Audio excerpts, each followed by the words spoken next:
percaya setiap doa yang terbang ke langit sana tak pernah hilang, walau hati terluka. Yang tertulis pasti indah pada waktunya. Allah mendengar setiap suara hambanya. Bila hari gelap dan jiwa hampir rebah, kasihnya hadir walau mata tak nampak arah. Apalagi nikmat Tuhan yang kamu dustakan, sedang nafas ini pun masih Dia pinjamkan. Dulu aku jatuh sampai hilang pedoman, malam-malam panjang ditemani keresahan. Aku kata ya Allah, aku dah tak kuat. Air mata jadi saksi saat hati semakin penat. Jalan nampak buntu, masa depan kelam. Langkah makin berat, dunia terasa diam. Tapi hari demi hari aku masih berdiri. Rupanya doa semalam sedang bekerja sendiri. Ada yang aku pinta terus Dia beri, ada yang tertangguh sebab belum masa lagi. Dan yang tak diberi bukan kerana Dia jauh, tapi kerana Dia tahu apa yang aku perlu. Percaya setiap doa yang terbang ke langit sana tak pernah hilang, walau hati terluka. Yang tertulis pasti indah pada waktunya. Allah mendengar setiap suara hambanya.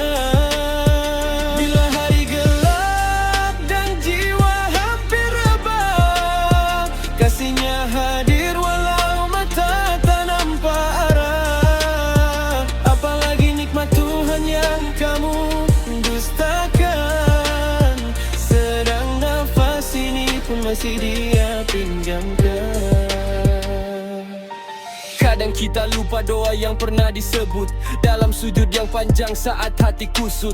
Tahun berganti, hidup terus berlari. Sedar tak sedar sebahagiannya telah pun terjadi. Yang hilang diganti dengan yang lebih baik. Yang pahit semalam jadi pengajaran yang naik. Aku lihat ke belakang baru aku mengerti, rahmatnya sentiasa ada walau tak disedari. Bukan semua jawapan datang dengan segera. Ada yang tersimpan sebagai hadiah di sana. Di dunia atau akhirat semuanya bermakna kerana kasih Tuhan tak pernah sia-sia. Saat aku lemah kau kuatkan langkah, saat aku jatuh kau ubatkan resah. Kini aku faham hikmah yang kau beri. Setiap doa ada jawaban yang tersendiri. Ku percaya setiap doa yang terbang ke langit sana tak pernah hilang, walau hati terluka. Yang tertulis pasti indah pada waktunya. Allah mendengar setiap suara hambanya. Bila hari gelap dan jiwa hampir rebah, kasihnya hadir walau mata tak nampak arah. Apalagi nikmat Tuhan yang kamu dustakan, sedang nafas ini pun masih Dia pinjamkan. Hari ini aku berjalan di bumi ciptaannya, membawa 1000 doa yang pernah aku pinta. Mungkin rezeki ini hasil tangisan dahulu yang pernah jatuh di sejadah pada waktu pilu. Aku bukan sempurna, masih banyak kekurangan, namun kasihnya luas melebihi kesalahan. Setiap denyut nadi adalah bukti nyata bahawa rahmatnya sentiasa memeluk jiwa. Jalur dunia terasa sempit dan menyesakkan. Angkat kedua tangan, jangan pernah lepaskan, kerana Tuhan yang maha mendengar sentiasa ada dekat daripada urat yang mengalir dalam dada.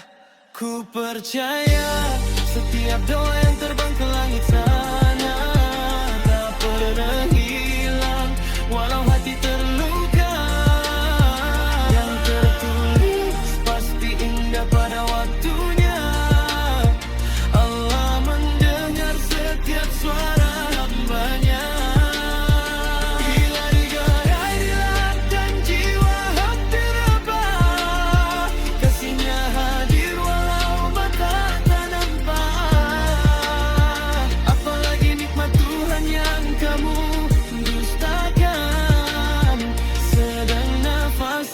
Pun masih Dia pinjamkan.